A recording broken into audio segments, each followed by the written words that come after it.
Xin chào, chào mừng quay trở lại với Lam Rim. Hãy nhớ rằng chúng ta đang đi qua 7 bước để đến được nơi mà chúng ta có cảm giác này của việc nhảy giữa các hành tinh và giúp đỡ mọi người trên tất cả những hành tinh ấy.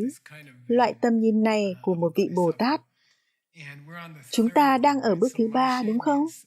Vì vậy, Marche có nghĩa là các bạn thừa nhận rằng tất cả mọi người xung quanh các bạn đều đã từng là mẹ của các bạn. Và rồi Jingen, chúng ta đã hoàn thành. Đó là ghi nhớ tất cả những điều tuyệt vời mà họ đã làm để chăm sóc các bạn. Về cơ bản, các bạn đã không chết. Các bạn đã trở thành người lớn nhờ sự làm việc chăm chỉ của họ từng phút một mỗi ngày, còn thực sự chịu đựng từ gánh nặng tài chính để nuôi nấng các bạn.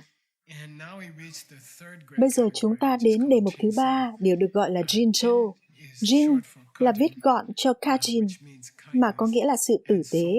Soba có nghĩa là sự ở lại nó, mà có nghĩa là báo đáp. Vì vậy Jinzo có nghĩa là nếu những người mẹ của tôi đã từng rất tốt với tôi, thì tôi có thể làm gì để báo đáp họ? Tôi làm sao để báo đáp họ? Tôi thích điều này.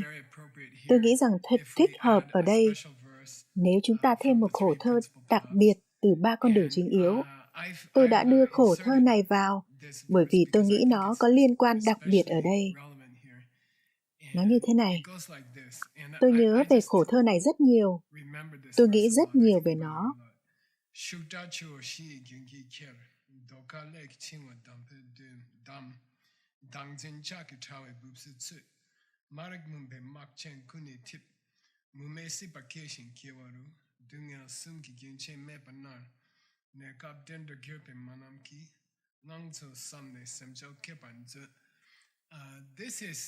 Ở đây, trong 3 con đường chính yếu, cách J. Tsongkhapa giới thiệu ý tưởng về việc báo đáp sự tử tế của mẹ các bạn.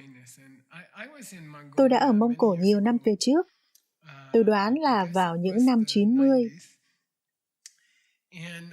Họ đã vừa mới có được độc lập, nên tôn giáo đã được cho phép trở lại. Lần đầu tiên trong khoảng 75 năm. Đó đã là một khoảng thời gian thú vị khi ở tại Mông Cổ.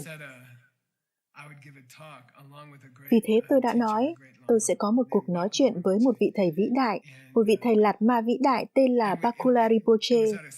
Đó là ở một sân vận động, một nơi lớn nhất, nơi họ có thể tổ chức ở Mông Cổ. Thực ra là nơi họ tổ chức các buổi diễn xiếc quốc gia, đó là sân vận động lớn nhất ở Mông Cổ. Chúng tôi đã có rất nhiều người. Tôi nhớ tôi đã dùng đến khổ thơ này. Tôi đã bắt đầu bằng khổ thơ này. Tôi đã nhìn vào một gia đình.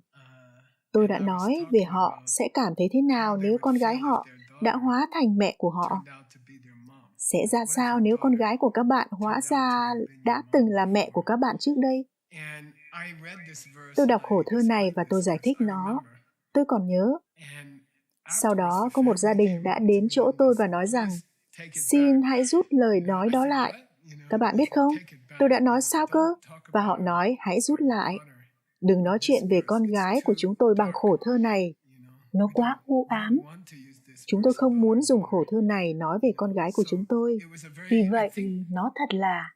Tôi nghĩ rằng họ đã rất nhạy cảm với ý nghĩa thực sự của khổ thơ. Bài thơ rất u ám và rất buồn. Đó là điều tất yếu khi chúng ta nghĩ về việc báo đáp mẹ của mình, vì sự tử tế mà bà đã trao cho chúng ta. Chúng ta phải nghĩ về mẹ của mình theo cách này. Vậy hãy đi qua văn bản bằng tiếng Tây Tạng về 3 con đường chính yếu của Ngài Tsongkhapa.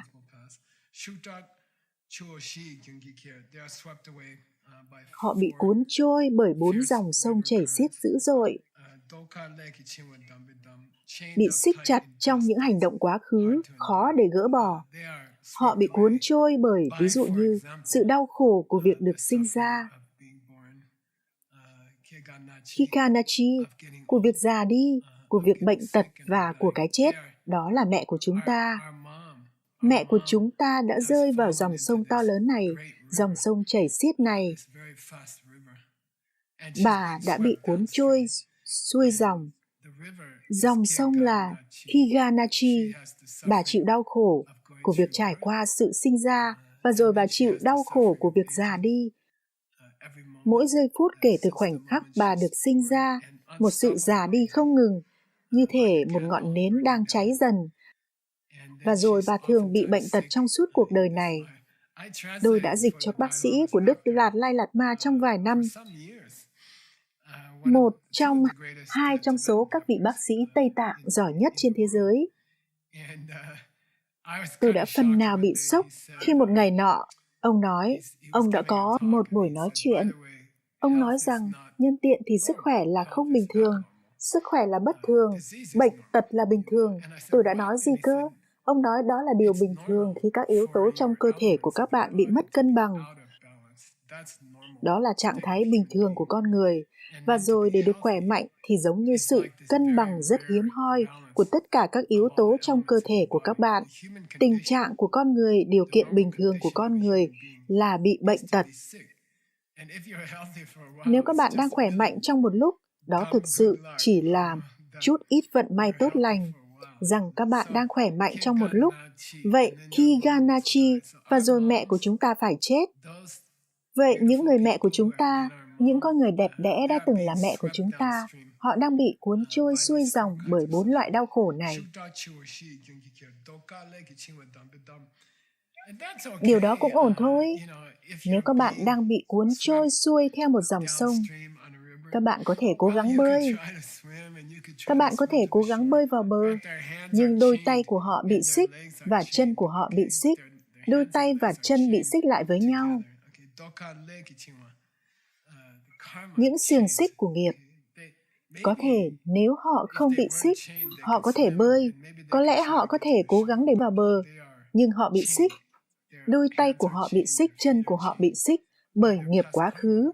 Họ thực sự không có một sự lựa chọn. Họ không có những sự lựa chọn. Họ không có sự lựa chọn để đổi hướng cuộc đời của họ. Phương hướng cuộc đời của họ phần lớn được xác định bởi những gì họ đã làm trong các kiếp quá khứ. Vì vậy, họ không có những sự lựa chọn để cố gắng làm một điều gì đó như cứu lấy chính mình. Họ bị xích chặt, ném. Đưa mẹ của các bạn ném bà qua khỏi một vách đá vào một dòng sông dữ dội. Nhưng trước khi các bạn ném bà khỏi vách đá, hãy trói tay và chân của bà lại với nhau. Hãy nghĩ về nó theo cách đó. Sau đó, ngay trước khi ném bà khỏi vách đá, khóa bà trong một thùng sắt như một cái lồng sắt. Vậy nên, trước hết, trói tay và chân của bà lại, chỉ để dễ đo lường. Nhốt bà vào trong một cái như lồng thú, một cái lồng cho các động vật ở sở thú.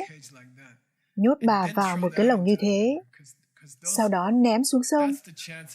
Vì vậy cơ hội để bà sẽ phải thoát ra là con số 0. Vậy cái lồng là gì? Đó là Dang Jin. Đó là một sự hiểu sai về thế giới của bà.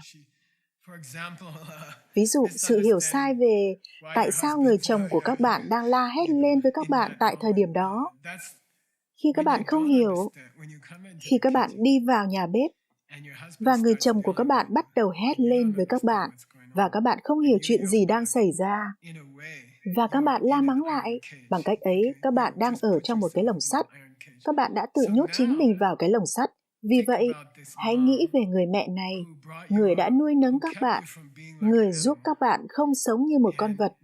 Giờ đây, bà bị ném vào dòng sông khủng khiếp này, dòng sông chảy xiết, đôi tay của bà bị xích và chân của bà bị xích bởi nghiệp bà đã tạo. Trong quá khứ, trên hết người mẹ bị xiềng xích lại bị nhét vào một cái lồng nhỏ, sau đó bị ném xuống sông.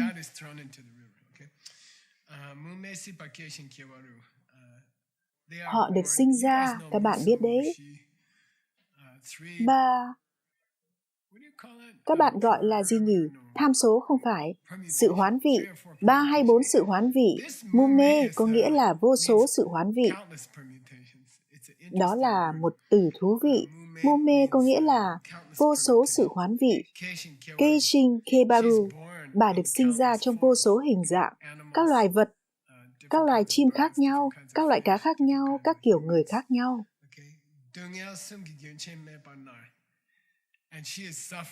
Bà đang chịu đựng với 3 loại đau khổ. Kunche Mepa, Ngài quay trở lại với hình ảnh một dòng chảy của một con sông. Không có sự gián đoạn trong dòng chảy đó, bà đang chịu đựng với 3 loại đau khổ. Dungyan là gì? Đau khổ vì đau khổ. Ví dụ kinh điển là gì? Đau lưng hoặc đau chân. Tiếp đó loại thứ hai, Skirpa Dungyan. Mỗi khi các bạn có một bữa ăn tối ngon, nó thay đổi, các bạn lại thấy đói. Vì vậy đau khổ vì sự thay đổi. Và tiếp đó, Kappa có nghĩa là bao phủ ở khắp mọi nơi. Về cơ bản đó là sự già đi, mà chúng ta đang sống trong một cơ thể là người phàm. Vì vậy, điều đó cũng bao trùm lên 2 loại đầu tiên. Vậy nên, bản chất của chúng ta là suy tàn đi. Khi các bạn già đi, các bạn sẽ có được niềm vui của việc cơ thể các bạn suy tàn. Và sau đó các bạn tập thể dục, và rồi nó cứ tiếp tục suy tàn. Nó giống như việc duy trì một lâu đài cát lên hay gì đó. Được rồi.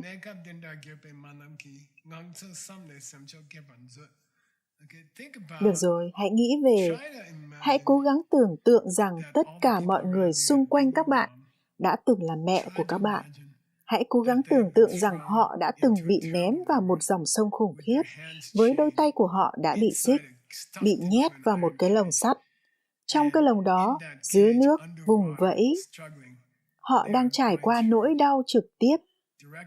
Họ đang trải qua việc nhìn thấy mọi điều tốt đẹp sụp đổ trong cuộc đời của họ. Trong khi họ đang trải qua điều đó, cơ thể của họ cũng đang suy tàn. Hãy tưởng tượng về mẹ của các bạn. Ngay cả mẹ của các bạn trong kiếp này cũng như vậy. Tình huống của bà thì cực kỳ tuyệt vọng, để nhảy khỏi bờ sông, để lặn xuống dưới nước, để mở lồng sắt của họ, để cởi bỏ xiềng xích cho bà, để kéo bà ra khỏi nước, để đưa bà đến nơi an toàn. Nó gần như là không thể, khó khăn. Nhưng ít nhất chúng ta nên cố gắng tưởng tượng rằng đó là một điều gì đó mà chúng ta muốn làm. Vì vậy, điều đó đưa các bạn vào khung tư duy của bước thứ 3 để phát triển Bồ Đề Tâm. Tầm nhìn của Bồ Tát, đó là các bạn. Nếu các bạn muốn báo đáp mẹ của mình, chỉ cần đưa bà ra khỏi dòng sông, đưa bà ra khỏi cái lồng, tháo còng tay cho bà, báo đáp cho mẹ của các bạn, cho tất cả mọi điều bà đã làm cho các bạn. Không có nghĩa là mua tivi mới cho bà khi bà quá già để làm việc. Nó phức tạp hơn thế một chút. Hãy chuyển qua câu thơ tiếp theo. Thực ra là câu đầu tiên của phần này. Laptule. Laptu được gọi là Shinsasamucha. Ngài Shantideva Tịch Thiên. Đạo sư Shantideva đã viết 2 cuốn sách tuyệt vời mà chúng ta có. Dĩ nhiên cuốn đầu tiên là Hướng dẫn về lối sống của Bồ Tát, và cuốn khác là một mô tả dài những trích dẫn của kinh. Điều đó áp dụng cho việc rèn luyện bản thân chúng ta. Đó được gọi là người đồng hành của những sự rèn luyện. Nyomoki Myo, mẹ của các bạn. Hãy tưởng tượng mẹ của các bạn. Myo có nghĩa là đã phát điên, giống như bà đã phát điên. Giống như tôi có một người bạn, mẹ của cô. Trên thực tế, đây là một nguy hiểm lớn cho người lớn tuổi. Khi họ dùng thuốc sai cách, họ quên rằng họ đã uống thuốc rồi. Họ uống chúng 3 hoặc 4 lần trong một ngày, hoặc họ vô tình uống cả chai, và sau đó họ trở nên điên loạn. Hãy tưởng tượng Nyomoki Myo, mẹ của các bạn đã phát điên bởi vì sự phiền não tinh thần của bà, hoặc những cảm xúc tiêu cực của bà. Timudong có nghĩa là sự hiểu sai của bà về cuộc sống đang đến từ đâu đã khiến bà bị mù quáng. Sự hiểu sai đã khoét sâu vào đôi mắt của bà. Bà đang lang thang trên những ngọn núi cao, gần các vách đá này. Vì vậy, bà bị mù và phát điên. Bà đang cân bằng trên độ cao của dãy Himalaya, trên những vách đá hiểm trở, rất nguy hiểm này.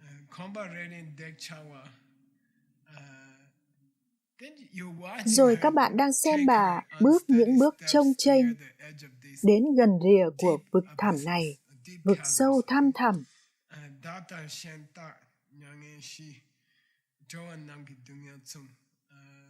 Vì vậy,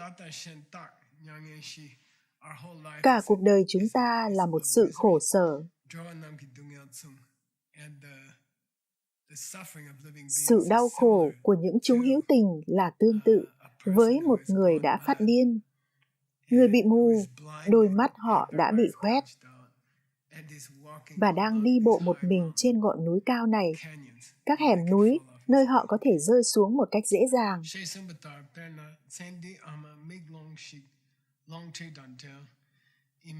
Hãy tưởng tượng mẹ của các bạn trong kiếp này, Miklong, đôi mắt của bà đã bị cắt bỏ. Longji Damran có nghĩa là hãy tưởng tượng không có ai để hướng dẫn bà chỉ giống như nghĩ về mẹ của các bạn bị mù, và bà đang đi bộ qua thành phố New York, băng qua các phương tiện giao thông mà không ai giúp đỡ bà để sang phía bên kia đường. Trên hết, bà đã bị mất trí tạm thời. Hơn cả việc bị mù, bà mất trí. Bà gần rơi khỏi một vách đá rất cao. Chong có nghĩa là nhảy, nhưng ở đây nó có nghĩa là rơi ra khỏi một vách đá rất cao. Nếu con gái hoặc con trai của bà ở gần ngay bên cạnh bà,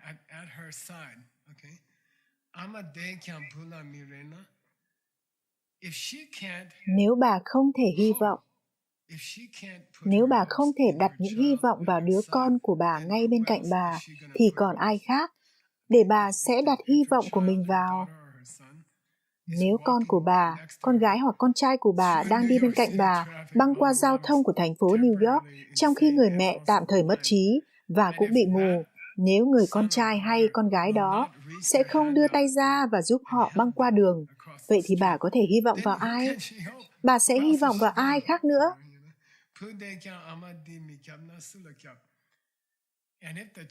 Nếu người con sẽ bảo vệ một ai đó trong cả cuộc đời mình, nếu họ sẽ giúp đỡ một ai đó nhưng lại không giúp đỡ mẹ của mình khi họ tạm thời mất trí và mù và sắp chết vì họ sắp rơi khỏi một vách đá, nếu đã đến lúc để giúp đỡ bà, các bạn không giúp đỡ mẹ của mình, vậy thì các bạn sẽ giúp đỡ ai nữa đây? Làm sao các bạn có thể nói rằng các bạn là một người tốt? Làm sao các bạn có thể nói rằng các bạn sẽ làm tất cả hoạt động từ thiện này nếu các bạn không giúp đỡ chính mẹ của mình, người ở bên cạnh các bạn, người sẽ chết trong vài phút tới? Nếu các bạn không ôm lấy bà và giúp đỡ bà, được rồi. Bức ảnh ở đây chúng ta có thể nhìn thấy. Tôi đã cố gắng tìm một bức ảnh, một ai đó bỏ chạy khỏi một đám cháy. Nó không ổn lắm phải không? Nó trông giống như một kẻ trộm cái gì đó. Nhưng tôi đoán trang web mà tôi đã sử dụng hình ảnh, tất cả họ đều vui vẻ. Đó là lý do tại sao tôi sử dụng nó. Nhưng dù sao hãy tưởng tượng rằng đây là mẹ của các bạn. Bà đang chạy khỏi một đám cháy trong nhà của chúng ta. Các bạn đang đứng ở cửa. Các bạn chỉ cần bước vào và nắm lấy tay bà, đưa bà ra ngoài. Và các bạn không làm vậy. Chỉ cần tưởng tượng rằng các bạn không làm vậy. Đó là cảm giác chúng ta phải có được ở đây.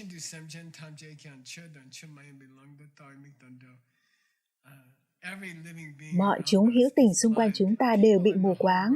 Mọi người trên toàn thế giới xung quanh chúng ta bị mù quáng, đặc biệt nếu họ không tham gia bất kỳ khóa đào tạo pháp nào. Họ không biết làm điều gì là đúng đắn và làm điều gì là sai lầm. Sự phán đoán của họ về làm điều gì là tốt, làm điều gì là lành mạnh và làm điều gì là không lành mạnh. Sự phán đoán của họ về ranh giới đó hoàn toàn bị nhầm lẫn. Vì vậy, ngay cả khi họ nghĩ về nó, họ sẽ đưa ra quyết định sai lầm về mọi thứ. Theo nghĩa đó, họ bị mù quáng. Ý tôi là, nếu các bạn có một vài phút hoặc thêm một vài đô la, nếu các bạn đã học Lamrim, thì các bạn sẽ sử dụng nó để phục vụ một người nào đó khác cần giúp đỡ. Hoặc các bạn sẽ sử dụng tiền để giúp đỡ một người nào đó khác cần giúp đỡ. Như nếu các bạn mù quáng, thì các bạn sẽ chỉ mua một bữa tối ngon hay gì đó. Các bạn sẽ phớt lờ những người đó. Đó là sự mù quáng. Khi không phục vụ người nghèo, không phục vụ người bị bệnh, không phục vụ môi trường, đó là một sự mù quáng, và mọi người chỉ bị mù quáng. Họ đang làm điều hoàn toàn sai lầm. Vì vậy hãy tưởng tượng mẹ của các bạn giống như vậy.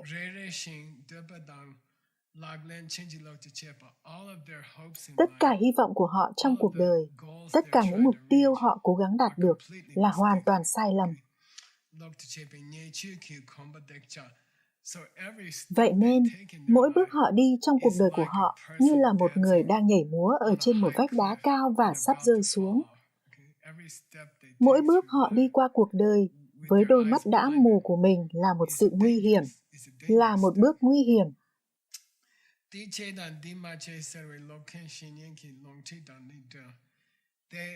Họ không có bất cứ ai có thể nắm lấy cánh tay họ và hướng dẫn họ băng qua giao thông đông đúc hoặc một điều gì đó giống như thế. Ở đây nó được gọi là Shigien, đúng chứ? Người bạn trí tuệ khác thường. Họ không có... Hầu hết mọi người trên thế giới này không có bất kỳ người nào có thể nắm lấy cánh tay họ và nói thôi nào. Các bạn biết đấy, hãy giúp đỡ những người khác. Các bạn có muốn hạnh phúc không? Hãy giúp đỡ những người khác. Đó là cách duy nhất để được hạnh phúc. Chăm sóc những người khác, họ không có một ai. Họ không có bất cứ ai có thể nói với họ, hãy làm điều này và đừng làm điều này. Đây là một điều tốt để làm, đó là điều tồi tệ để làm.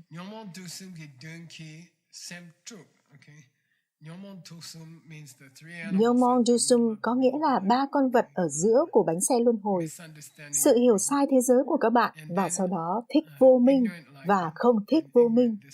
Có ổn không khi thích những thứ đó? Ổn. Có ổn không khi thích những thứ gì đó và cố gắng lấy chúng từ những người khác? Không. Đó là thích vô minh. Có ổn không khi không thích những thứ gì đó? Ổn. Chúng ta nên không thích ung thư. Có ổn không khi không thích ung thư theo một cách mà các bạn lấy các nguồn lực từ những người khác? Tôi đã nghe nói hôm nay, vâng, một quốc gia nào đó đã ngăn chặn việc tiêm chủng đến một quốc gia khác bởi vì họ muốn tất cả là của họ. Đó là sự vô minh, được rồi. Dong có nghĩa là con quỷ.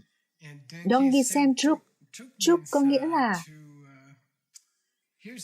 Đây là Truk. Tôi có nước ép cà rốt này và nếu tôi muốn... Điều này được gọi là Truk. Truk có nghĩa là lắc nó lên. Đó là cách các bạn tạo ra một món nước ép cà rốt ngon hoặc đại loại như thế. Hãy xem nó có ngon không nào. Vì vậy đó được gọi là Truk. Những người xung quanh chúng ta bị Truk. Khuấy động bởi con quỷ, 3 loại cảm xúc tiêu cực.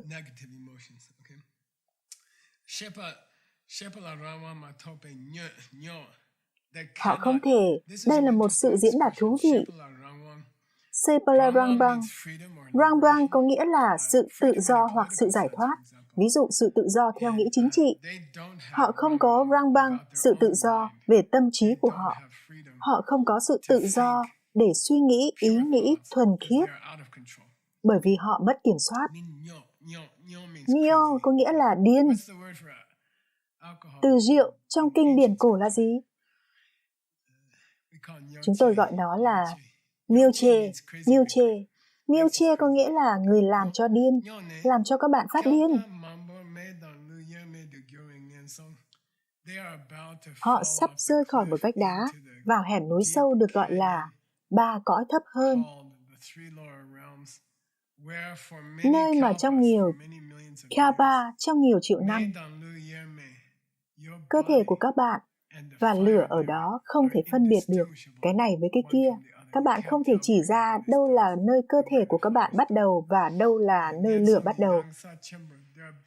Họ sắp rơi khỏi vách núi đó.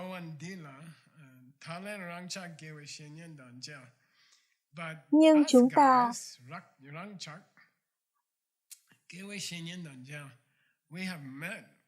ta đã gặp một người thầy tâm linh. Chúng ta đã cực kỳ may mắn.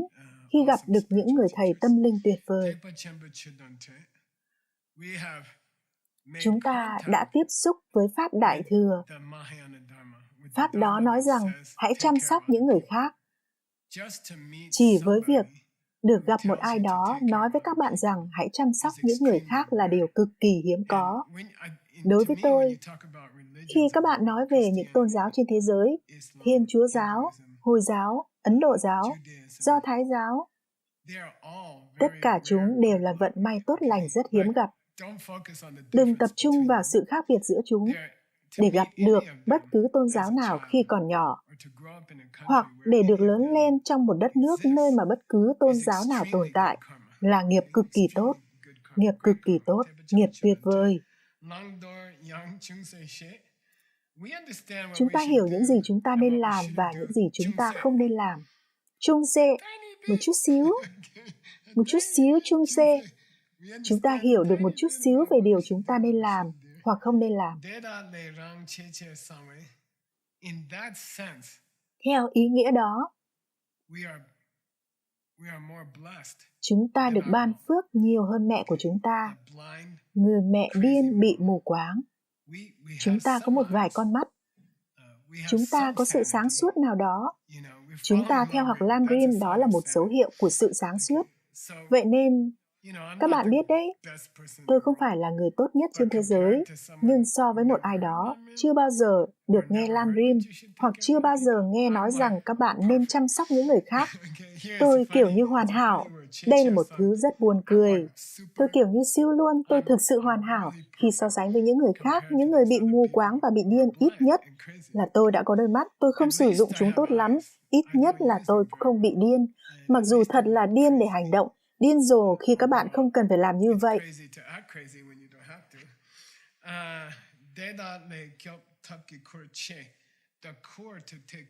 Điều cốt lõi để chăm sóc mẹ tôi đã rơi vào tôi, bởi vì tôi là người duy nhất có mắt ở quanh đây. Tôi là người duy nhất được học Lam-rim ở quanh đây. Papsun có nghĩa là nó đã rơi xuống tôi. Không có ai khác có thể nhận lấy trách nhiệm này.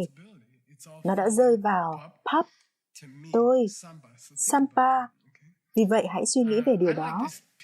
Tôi thích bức ảnh này. Về việc hô hấp nhân tạo cho một ai đó, đang cố gắng để cứu sống một ai đó. Tôi không biết liệu rằng các bạn đã có điều này xảy ra trong cuộc đời của các bạn chưa? Nếu các bạn sống lâu như tôi và Jigme, nó sẽ xảy ra mỗi 20 năm hoặc khoảng đó, rằng các bạn cứu sống một ai đó. Tôi nhớ là có một ai đó đã ở trong đám cháy, và tôi đã có thể hạ gục họ và cứu họ. Vì vậy, ở trong hoặc là trong một tai nạn xe hơi, tôi đã kéo một ai đó ra khỏi chiếc xe hơi. Nó không xảy ra rất thường xuyên, nhưng có vẻ nó dường như là một vinh dự lớn khi có một cơ hội cứu lấy một mạng sống. Một ai đó sẽ chết nếu như các bạn không làm một điều gì đó trong vòng 2 phút tiếp theo. Vì lý do nào đó mà các bạn không cảm thấy hoảng sợ, các bạn suy nghĩ sáng suốt trong 2 phút.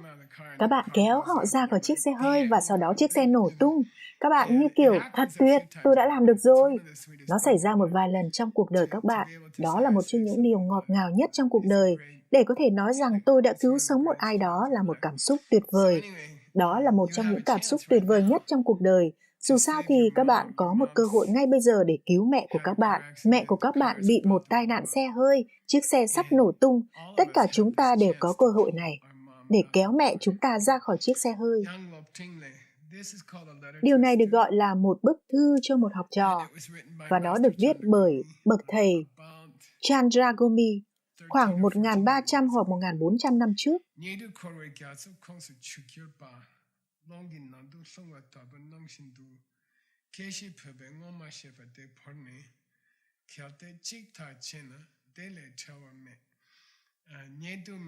Nedu có nghĩa là người thân yêu của các bạn, những người các bạn yêu thương. Họ đã rơi vào đại dương của vòng luân hồi, cuộc sống đau khổ.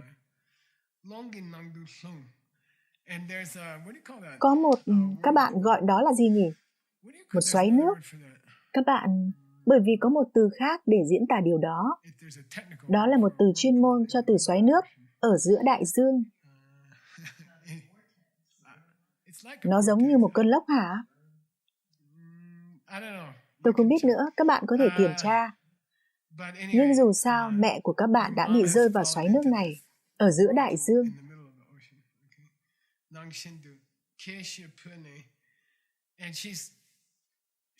Bà đang di chuyển từ sinh đến tử, sinh rồi tử, sinh rồi tử, Ngoma Shepa, bởi vì bà đang di chuyển từ sinh đến tử và sinh rồi tử, bởi vì các bạn đã từng chuyển từ sinh đến tử, từ sinh đến tử các bạn không nhận ra bà. Ngoma She có nghĩa là các bạn không nhận ra rằng bà đã là mẹ của các bạn, bởi vì đã có quá nhiều cái chết ở giữa. Pone, vì vậy, các bạn phớt lờ bà. Các bạn nói rằng, tôi sẽ tập trung vào bản thân mình. Tôi nghĩ tôi sẽ chỉ tập trung vào bản thân mình. Tôi biết những người này đang đau khổ, nhưng họ không có lý do nào lớn. Tại sao tôi cũng nên chăm sóc họ? Các bạn không nhận ra rằng họ đã từng là mẹ của các bạn.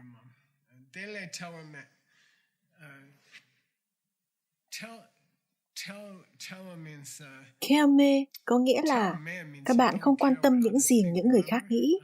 Nhớ chứ, khi các bạn làm một hành động xấu và các bạn không quan tâm về những gì người khác nghĩ, đó gọi là kelme. Vậy nên ở đây nó có nghĩa là làm sao các bạn có thể làm bất cứ điều gì đáng xấu hổ hơn là việc phớt lờ mẹ của mình khi bà đang sắp chết đuối. Các bạn chỉ đang bơi một mình.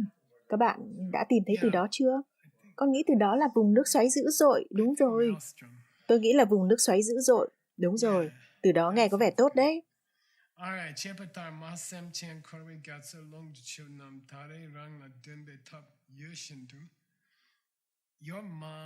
Mẹ của các bạn bị rơi vào đại dương.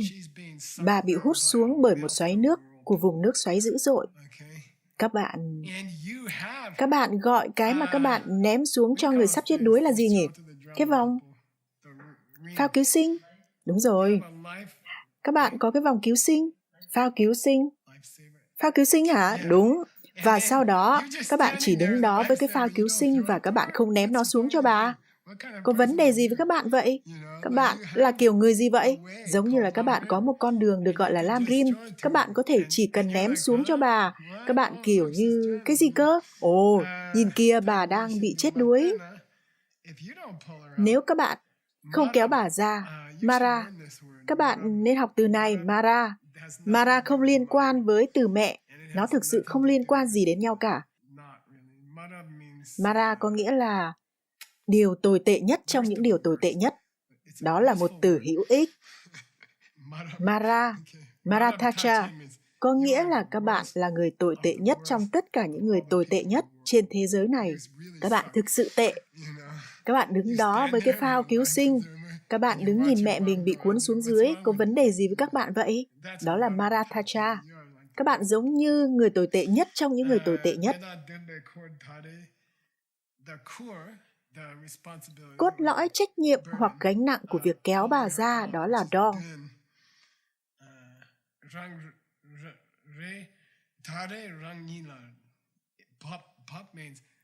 Pop có nghĩa là trách nhiệm đã rơi lên vai của các bạn.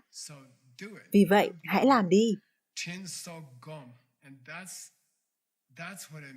Đó là ý nghĩa của việc thiền định cho việc báo đáp sự tử tế của mẹ các bạn.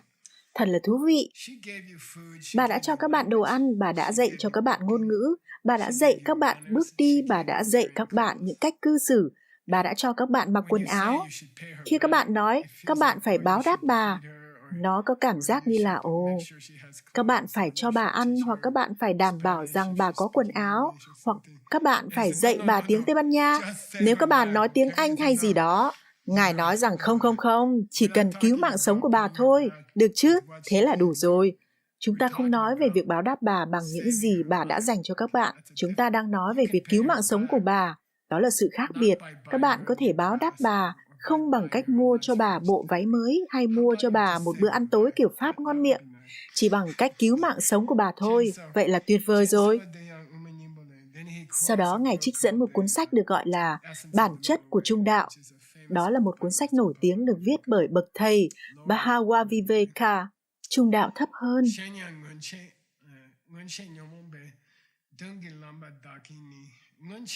Ngongcha có nghĩa là trong quá khứ.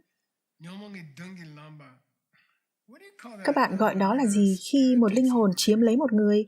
Sự chiếm hữu. Sự chiếm hữu, đúng rồi. Tôi đã bị chiếm hữu bởi con quỷ. Tôi đã bị chiếm hữu bởi con quỷ của những cảm xúc tiêu cực của chính tôi. Và bởi vì như vậy, thay vì cố gắng để giúp đỡ mẹ của tôi, Gulche là một từ thú vị. Nó có nghĩa là người thay đổi, phải không Tim?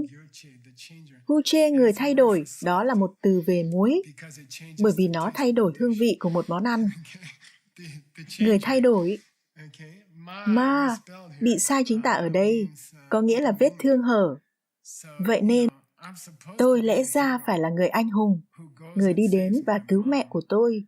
Nhưng những gì tôi đang làm cho đến lúc này trong đời của tôi, bởi vì tôi đã bị chiếm hữu bởi con quỷ của sự ích kỷ của chính tôi. Tôi đã rắc muối lên những vết thương của bà thay vì cố gắng đặt một miếng băng dán cá nhân lên đó. Tôi đã cố hết sức mình để làm cho tình trạng của bà tồi tệ hơn.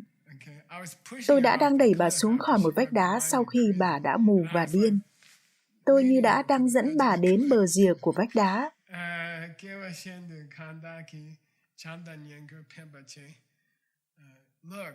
Xem này, trong những kiếp khác, những người xung quanh các bạn đã chăm sóc cho các bạn theo đúng nghĩa đen trong khi là mẹ của các bạn. Họ có Champa, họ đã thể hiện Champa với các bạn. Đó là gì vậy các bạn? Tình yêu thương. Có nghĩa là họ đã lưu tâm đến các bạn và chăm sóc cho các bạn. Phanpa, họ đã giúp đỡ các bạn, suốt cuộc sống lâu dài của các bạn, và đổi lại, các bạn không muốn báo đáp lại cho họ bằng sự tử tế sao? Các bạn không muốn trao lại cho họ cùng một loại giúp đỡ sao? Điều tốt nhất các bạn có thể làm là gì? Mangyanla là một động từ. Chúng ta đã có từ này trong Kinh Năng Đoạn Kim Cương.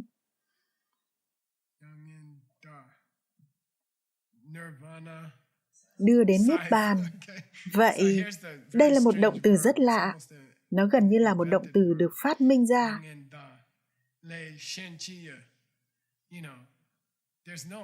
Không có lựa chọn nào. Đừng cho lại họ quần áo. Đừng cho lại họ thức ăn. Hãy cho lại họ Niết Bàn và Phật quả. Đó là sự báo đáp lại. Đó là Jinso. Đó là cách báo đáp lại cho mẹ của các bạn. Nó là bình thường, phải không? Nếu một ai đó tặng các bạn một món quà, các bạn sẽ cố gắng để tặng lại họ một cái gì đó tốt hơn, phải không? Vậy, được rồi, mẹ đã cho con thức ăn, mẹ đã dạy con ngôn ngữ, mẹ đã dạy con bước đi, mẹ đã cho con mặc quần áo, mẹ đã dạy con cách cư xử của con người. Con nghĩ là con sẽ báo đáp mẹ bằng Niết Bàn hay Phật quả nếu mẹ muốn. Đó là một thỏa thuận tốt. Được rồi, đó là bức ảnh chúng ta có ở đây, mà chúng ta đã dùng để bắt đầu lớp học này, là bức ảnh này.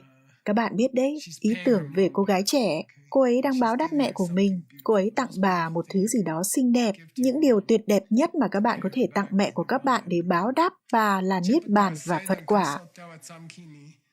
Đúng, các bạn có thể tặng bà thức ăn, các bạn có thể tặng bà quần áo. Bà sẽ đạt được một sự giải thoát, nhưng chỉ là khỏi đói và khát. Đói về thể chất, khát về thể chất. Puksu có nghĩa là về lâu dài.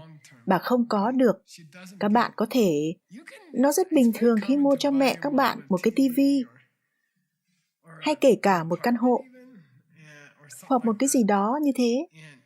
Ngài nói được thôi, đó là sự giúp đỡ, đó là Phanpa, nhưng không phải là Husu. Điều đó đến cuối cùng không giúp được bà nhiều cho lắm.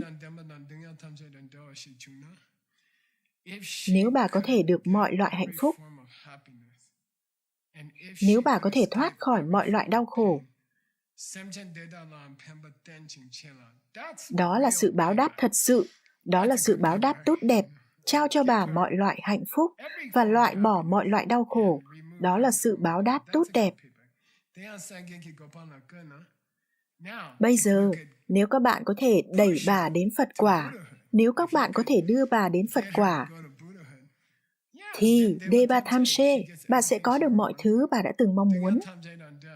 bà sẽ được giải thoát khỏi mọi sự đau khổ bà đã từng mong muốn. Do đó, bởi vì tất cả mọi người đã từng là mẹ của các bạn, động lực của các bạn phải là báo đáp lại họ.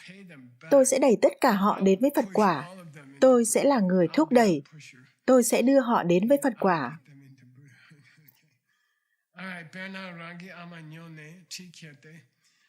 Tôi thích hình ảnh này.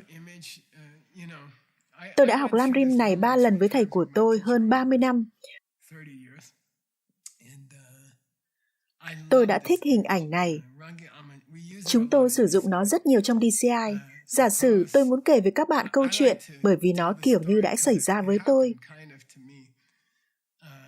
Mẹ của một người bạn của tôi, người đã sống một mình. Tôi đã giúp chăm sóc bà ấy theo thời gian. Bà ấy đã phải uống thuốc mỗi buổi sáng. Và sau đó, chúng tôi đã thuê người để cho bà ấy uống thuốc mỗi buổi sáng, bởi vì bà ấy sẽ uống nhầm thuốc, hoặc sẽ uống hết cả lọ thuốc. Bà ấy đã uống nguyên một lọ gì đó rồi. Và bà ấy đã bị, các bạn gọi đó là gì? Mất trí nhớ tạm thời. Bà ấy đã đang nấu ăn và bà ấy đang cắt rau củ bằng một con dao lớn. Các bạn có thể nhìn thấy bức ảnh ở đây. Tôi đã mất khá lâu để tìm được bức ảnh này. Tôi không biết tại sao. Đúng rồi, bà ấy đang cắt rau bằng con dao chặt thịt to tướng này. Chúng tôi đã nói với bà ấy rằng chúng tôi đến cửa hàng, chúng tôi đã nói chúng tôi sẽ quay lại. Và chúng tôi đã đang quay trở lại. Chúng tôi đã cố gắng để mở khóa cửa, bởi vì bà ấy dùng cửa kính trượt. Nó đã hoạt động không tốt lắm. Bà ấy đã quên rằng chúng tôi đang đến. Bà ấy đã nghĩ rằng tôi là một tên trộm hay một ai đó đến để hại bà. Bà cầm con dao lên và đi về phía cửa. Chúng tôi kiểu như, không, là chúng con. Nhưng khi một bà cụ 90 tuổi hoảng sợ, bà ấy đã cầm con dao chặt thịt trong tay, các bạn biết đấy. Đôi khi, đây là câu trả lời cho câu hỏi mà các bạn sẽ nhận được với tư cách là một Phật tử rất nhiều lần từ những người khác. Được rồi, các bạn là một Phật tử, vâng. Vậy các bạn sẽ làm gì nếu có một ai đó tấn công các bạn? Nếu quốc gia nào đó tấn công các bạn? Hay nếu một người tấn công các bạn bằng một con dao thì các bạn sẽ làm gì? Điều gì là đúng đắn để làm? Và câu trả lời kinh điển mà các bạn nên học, nếu các bạn định sẽ dạy Lam Rim, là đối xử với họ giống như mẹ của chính các bạn. Nếu mẹ của chính các bạn đã tình cờ uống dư một số thuốc và đã trở nên điên rồ, sau đó các bạn đang đi đến cửa, bà đã nghĩ rằng các bạn là một người nào đó để đến làm hại bà, và bà đã đi đến chỗ các bạn với một con dao lớn trên tay, thì các bạn có bắn bà không? Các bạn sẽ đâm bà chứ? Và rồi không, tất nhiên tôi sẽ không. Ồ, vậy các bạn sẽ làm gì? Ồ, tôi sẽ cố gắng đè bà xuống sàn, cố gắng để lấy được con dao ra khỏi đôi tay của bà. Vậy, nếu bà chém các bạn, chà, điều đó ổn thôi, nó cũng đáng. Bà đã cho tôi vài nhát chém, vẫn tốt hơn là việc giết bà. Tôi sẽ không lấy một khẩu súng và bắn mẹ của chính tôi. Tôi sẽ nhận vài nhát chém. Đó là câu trả lời cho câu hỏi phải làm gì nếu một ai đó tấn công các bạn. Hãy cố gắng. Các bạn gọi nó là gì nhỉ? Hãy vô hiệu hóa họ hoặc tước vũ khí của họ, ngay cả khi nó gây cho các bạn một chút đau đớn hay rắc rối nào đó. Thậm chí là những rắc rối nghiêm trọng, nó vẫn tốt hơn là việc giết họ, bởi vì họ là mẹ của các bạn, họ đã từng là mẹ của các bạn. Các bạn sẽ không bắn mẹ của mình. Nếu bà đến chỗ các bạn với một con dao trên tay, ngay cả là ở Mỹ, tôi không nghĩ vậy. Vì vậy dù sao thì đây là đoạn tiếng Tây Tạng. Giả sử mẹ của các bạn đã phát điên. Giả sử bà đến gần các bạn với một con dao. Som ở đây nghĩa là tiến hành hoặc để bắt đầu. Nó cũng có thể có nghĩa là để viết một cuốn sách. Vì vậy các bạn phải cẩn thận. Các bạn sẽ không tức giận với mẹ của mình. Các bạn sẽ không giận dữ lên và nói, mẹ, con sẽ giết mẹ đấy. Các bạn sẽ cố đè bà xuống.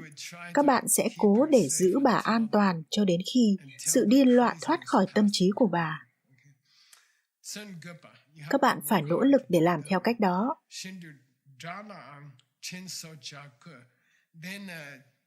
Sau đó, Ngài Papungka Rinpoche kết thúc phần này bằng việc nói rằng Tôi đang nói về những người đã từng là mẹ của các bạn, những người là kẻ thù của các bạn trong kiếp này. Tôi đang nói về những người làm tổn thương các bạn trong kiếp này, những người trong công việc của các bạn, những giám đốc điều hành doanh nghiệp khác đang cố lừa dối các bạn, hay những người dân của các quốc gia khác đang tấn công đất nước của các bạn và cố gắng giết các bạn hay làm hại các bạn. Những người trong gia đình của các bạn, những người mà đang đố kỵ hay làm những việc tổn thương đến các bạn. Tôi đang nói rằng họ đã từng là mẹ của các bạn và Jinzo đã đến lúc báo đáp họ. Có một bài hát của James Brown tên là Sự báo đáp to lớn. Đã đến lúc báo đáp. Nhưng báo đáp trong đạo Phật có nghĩa là đã đến lúc đẩy họ đến với Niết Bàn và Phật quả. Không phải báo đáp bằng việc làm tổn thương họ nhiều hơn họ làm tổn thương các bạn. Được rồi, những từ ngữ tuyệt vời khó để thực hành. Chúng tôi sẽ gặp lại các bạn ở tập Lam Rim tiếp theo. Cảm ơn các bạn.